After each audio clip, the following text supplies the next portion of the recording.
महीनों के इंतजार और दफ्तरों के बार बार चक्कर लगाने के बाद भी सूबे के अंदर एक टीचर का ट्रांसफर होना नामुमकिनात में से था। हजारों उस्ताद हर रोज कितनी ही अर्जियां लेकर मारे मारे फिरते थे।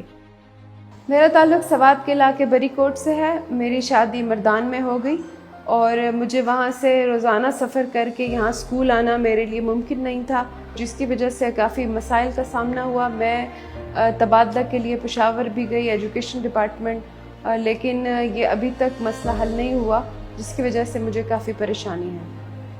अगर हमारे उस्ताद ज़हनी सुकून से खाली हैं तो हमारी नस्लों की तालीम और तरबियत तनज़्ज़ुली का शिकार रहेगी, क्योंकि उस्ताद ही कौम का मेमार है और कौम का मेमार अपनी कन्वीनियंस के मुताबिक अगर कहीं ट्रांसफ़र कराने से कासिर है तो तालीमी अमल को मुश्किलात का सामना लाजमी है।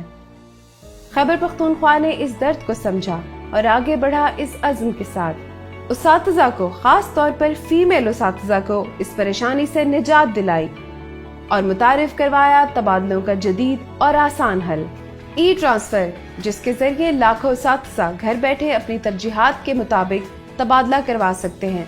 ई ट्रांसफर की वेब ऐप के जरिए खुद को रजिस्टर करें और एक सादा सा फॉर्म फिल करें।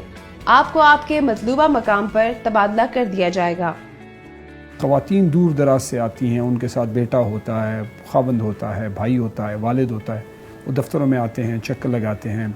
अपने ट्रांसफ़र के लिए बहुत सारे लोगों को कहना पड़ता है, मेहनत करनी पड़ती है। तो इन सारी चीज़ों को देखते हुए वी हैव रियलाइज़ कि इसके लिए कोई सलूशन ढूंढना चाहिए, और वो सलूशन मेरी नज़र में और डिपार्टमेंट से हमने डिस्कस किया। हम ई ट्रांसफ़र की एक पॉलिसी लेके आ रहे हैं, जिसमें हम साल में एक दफ़ा इंशाअल्लाह छुट्टियों के दौरान उसको हम एडवर्टाइज़ करेंगे।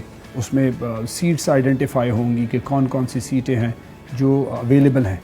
तो एक शफाफ निज़ाम हम लेके आ रहे हैं। एक तो आसानी होगी, घर बैठे टीचर मेल हो फीमेल हो ऑनलाइन अप्लाई कर सकते हैं। तो इंशाअल्लाह एक नई चीज़ है, सक्सेसफुल होगी और मेरिट पे होगी, टाइम पे होगी और आसानी होगी इंशाअल्लाह। बेहतर तालीम के लिए बेहतर और इनकलाबी इक़दाम की ज़रूरत हमेशा रहती है, और ई ट्रांसफ़र एक ऐसा ही इनकलाबी कदम है जो बहुत जल्द तब्दीली लाएगा।